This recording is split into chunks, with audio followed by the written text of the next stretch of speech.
Third question. Who were the wise men? And is there significance to the gold and frankincense and myrrh? And the questioner goes on to ask, especially in regard to babies.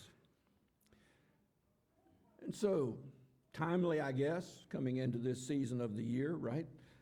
The wise men, this is Matthew chapter 2, and beginning in verse 1, this is the story in Matthew's account, of course, of the birth of Jesus. But in Matthew chapter 2, and beginning in verse 1, Matthew records about these wise men. When Jesus was born in Bethlehem of Judea in the days of Herod the king, behold, there came wise men from the east to Jerusalem, saying, where is he that was born King of the Jews? For we have seen his star in the east and are come to worship him. And so there you have it. Those were the wise men. If you skip on down to verse 9, after they had this conversation with Herod, when they had heard the king, they departed, and lo, the star which they saw in the east went before them until it came and stood over where the young child was.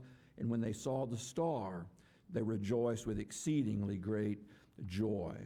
And so, who were the wise men? Well, it says they were wise men from the east. We really don't know a whole lot more than that. There's a lot of speculation, a lot of tradition that goes into trying to identify these guys. Were they astrologers? That is, did they spend time looking at the stars and trying to figure them out? Possibly they were that. They noticed this star for sure. Were they Jewish scholars? There's a lot of evidence that probably they were. They knew about the promise of a Jewish king that would be born.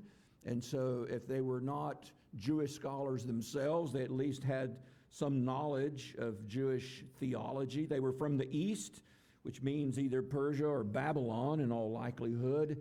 There were large communities of Jews in Babylon in the first century, and so very possibly these were Jewish scholars from Babylon that came.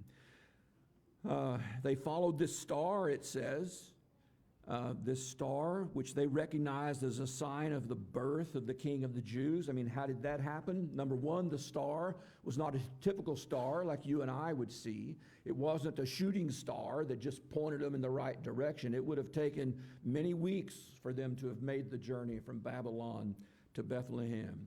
And so, no, this was a star that slowly led them on the path to where they needed to go. It was not a planet or something like that. It was very different. It was a unique star that they saw, and they followed it. It brought them to Herod, and then eventually it brought them to Jesus.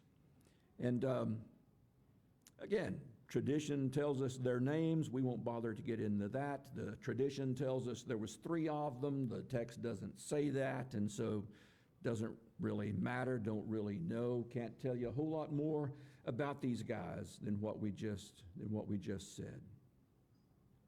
As far as the gifts of gold and frankincense and myrrh, why would they have brought such gifts to this baby? Well, we know that they were coming to welcome and to worship the King of the Jews. These were not gifts that they would have brought to just any baby shower. You don't bring diapers to the King of the Jews. And so, yeah, they brought expensive gifts. And so gold, obviously, we know a very valuable commodity. Frankincense, I mean, I looked it up, Walmart.com. You can buy frankincense there for about $3.40 an ounce. But back then, it was priced comparably to gold. An ounce of gold and 1 ounce of frankincense would have been worth about the same amount of money. And the reason for that is because frankincense is it comes from a resin from a particular tree that's sourced out of East Africa and sometimes in India. Very difficult to get in that day and time. It would have been very difficult to transport in that day and time. All of that made it very expensive, plus the demand for frankincense was very high.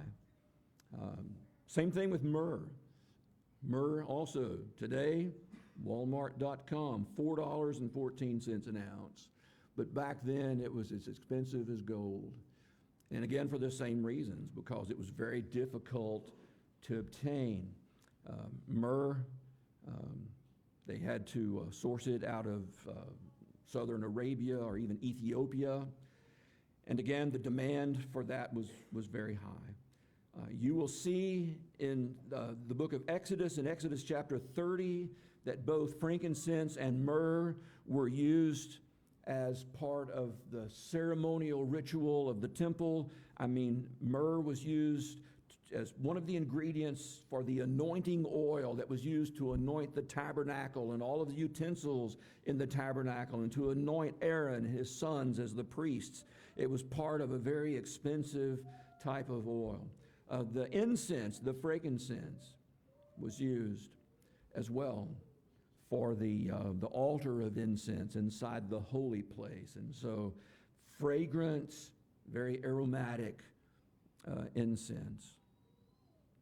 And so again, why would they have brought this to Jesus? Well, because these were gifts that in their mind reflected the worth and the value of the king. They would not have brought these to just any babies. They would have brought them to the King of the Jews. And so I wish I could tell you more about them. Again, our curiosity would like to know more, but the Bible just doesn't really tell us a whole lot more about these guys. But that's what we do know.